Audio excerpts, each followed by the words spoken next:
तस्वीरें दिखा रही हूँ, जरा एक बार जरा तस्वीरें देख लीजिए। आपकी बात पर मैं रिएक्शन लूंगी प्रोफेसर नवल किशोर का, लेकिन तस्वीरें आ रही हैं, जरा वो तस्वीरें भी दिखा रही हूँ। नीतीश कुमार संभवतः प्रेस से बात कर सकते हैं, जरा सुनवाइए, कुछ सवाल पूछे जा रहे हैं। आराम से अगर बात सुनना है।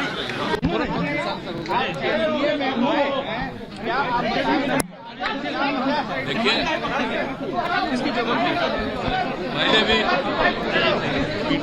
पहले भी थे, अब बीच में कहीं गए और फिर इधर हमारी पार्टी के लोगों को ये लग रहा था तो ये तय हो गया और अब सब दिन के लिए हम लोग एक ही साथ रहेंगे जो शुरू से थे। और आज कुछ लोगों का हो गया, यानी हमारे अलावे 8 लोगों का हो गया है वो, तो अब बाकी जो बचेंगे उसको बहुत जल्दी और काफी हो जाएगा। तेजस्वी कह रहे हैं, लेकिन आज जितने लोगों का किया गया है तो आज तो आप सब जानते ही हैं, तीनों पार्टी का और एक इंडिपेंडेंट लड़के का किया जा चुका है। तो अभी 2 चीज हम बता देना चाहते हैं का, और दूसरा विजय कुमार सिन्हा जी का। ये दोनों को हम उप मुख्यमंत्री के रूप में मान्यता देते हैं। ये दोनों, मैं मुख्यमंत्री हूँ और मेरे बाद 2 मुख्यमंत्री रहेंगे, एक सम्राट चौधरी जी और एक विजय कुमार सिन्हा। ये दोनों उप मुख्यमंत्री रहेंगे। हमने यहाँ दे दिया है, आज आपको इसकी घोषणा भी हम स्पीकर पर 2024 तक जदयू खत्म हो जाएगी। इस सबके बाद तेजस्वी कह रहे हैं कि 2024 बिहार के हित में और पूरे इलाके के और बिहार के विकास के लिए हम काम करते हैं। इसी काम को आगे बढ़ाएंगे, तो इसी में हम अपना लगे रहेंगे और बाकी सब कुछ नहीं। आप मालूम है ना भाई कि हम अलग हो गए थे, हम यहाँ हैं भाई, सबको एकजुट करके चाह रहे थे कि तेजी से तो सब कुछ कर नहीं रहा था, तो बेकारे हो ही गया ना। वही लोग ज्यादा चाह रहा था, बड़ा खुशी प्रकट करता था।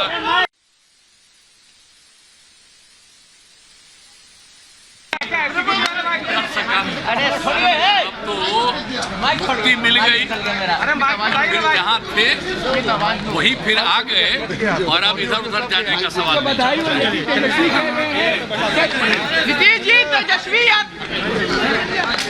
नीतीश कुमार एक बार फिर से 9वीं बार मुख्यमंत्री पद की शपथ लेने के बाद मीडिया से बात कर रहे थे।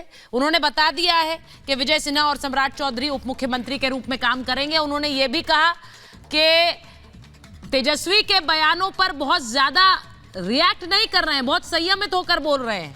अब नीतीश कुमार फिर से मुख्यमंत्री हैं, शपथ आज इस्तीफा दिया, फिर से शपथ ले ली, इस बार बीजेपी के साथ सरकार बना ली है। नीतीश कुमार की ये तस्वीरें आ रही हैं शपथ ग्रहण के बाद।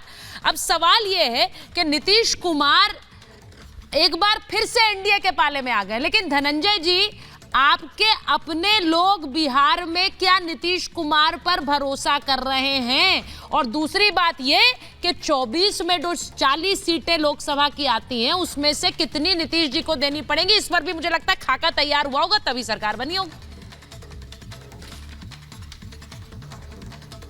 सुचारिता जी, देखिए, जिसको अपने आप पे भरोसा होता है उसी को दूसरे पर भरोसा होता है। हमें अपने आप पे भरोसा है, अपनी सरकार पे भरोसा है, अपने सरोकार पे भरोसा है, जनता के साथ अपने किए गए कार्य पर भरोसा है।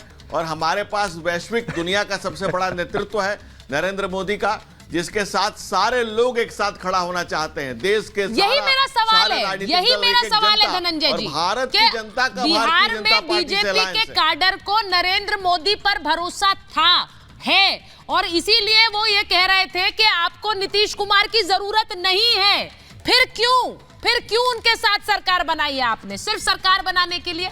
उनको ये लग रहा है, क्योंकि अंदर खाने खबरें थी कि आपकी पार्टी में नाराजगी थी कि आप नीतीश कुमार के साथ जा रहे हैं।